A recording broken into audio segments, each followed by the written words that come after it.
દિલ્હીના ભારત મંડપમમાં ભાજપના 2 દિવસીય રાષ્ટ્રીય અધિવેશનનો પ્રારંભ. પ્રધાનમંત્રી નરેન્દ્ર મોદી અને ભાજપના રાષ્ટ્રીય અધ્યક્ષ જેપી નડ્ડાએ કર્યું ધ્વજારોહણ. અધિવેશન પહેલા પ્રધાનમંત્રીની ઉપસ્થિતિમાં ભાજપના રાષ્ટ્રીય પદાધિકારીઓની યોજાઈ બેઠક.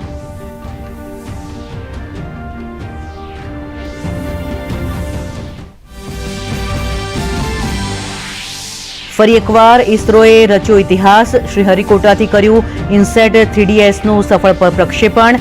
હવામાન અને કુદરતી આપત્તિ સંબંધિત ચેતવણીની સચોટ આગાહી કરવામાં મળશે મદદ.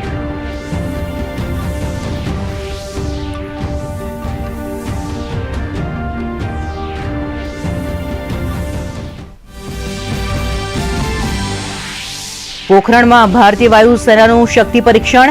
વાયુ શક્તિ યુદ્ધ અભ્યાસમાં સ્વદેશી તેજસ સહિત રાફેલ, મિરાજ અને સુખોઈ જેવા લડાકુ વિમાન બતાવી રહ્યા છે પોતાનું કરતબ.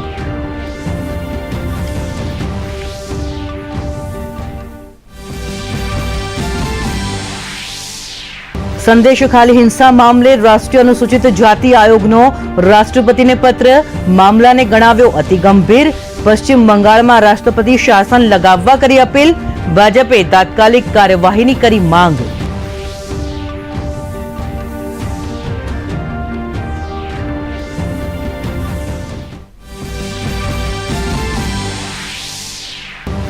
નર્મદા જિલ્લાની વાડિયા કાલાઘોડા પ્રાથમિક શાળામાં કૃમિની દવા આપવામાં આવતા 10 થી વધુ બાળકોની તબિયત લથડી. બાળકોને તાત્કાલિક ખસેડાયા હોસ્પિટલ.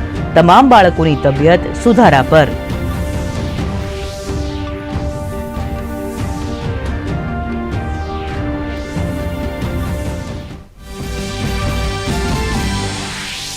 અમદાવાદ સિવિલ હોસ્પિટલની પાણીદાર પહેલ. ઓપીડીમાં આવતા દર્દી અને સ્વજનોને પહોંચાડાશે પીવાનું પાણી.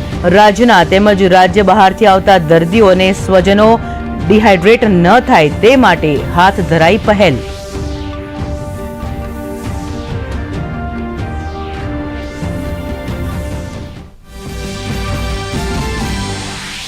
પાવાગઢ નજીક આવેલું વડા તળાવ બન્યું યાયાવર પક્ષીઓનું રહેઠાણ. મધ્ય ગુજરાતમાં પ્રથમવાર જોવા મળ્યું રાખોડી શીરટીટોડી નામનું પક્ષી. આરએફઓના કેમેરામાં થયું કેદ. અગાઉ સુરેન્દ્રનગરમાં જોવા મળ્યું હતું આ પક્ષી.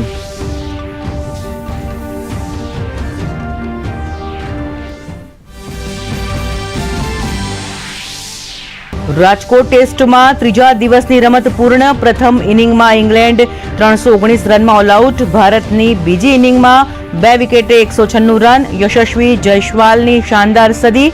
ભારતને મળી 322 રનની સરસાઈ.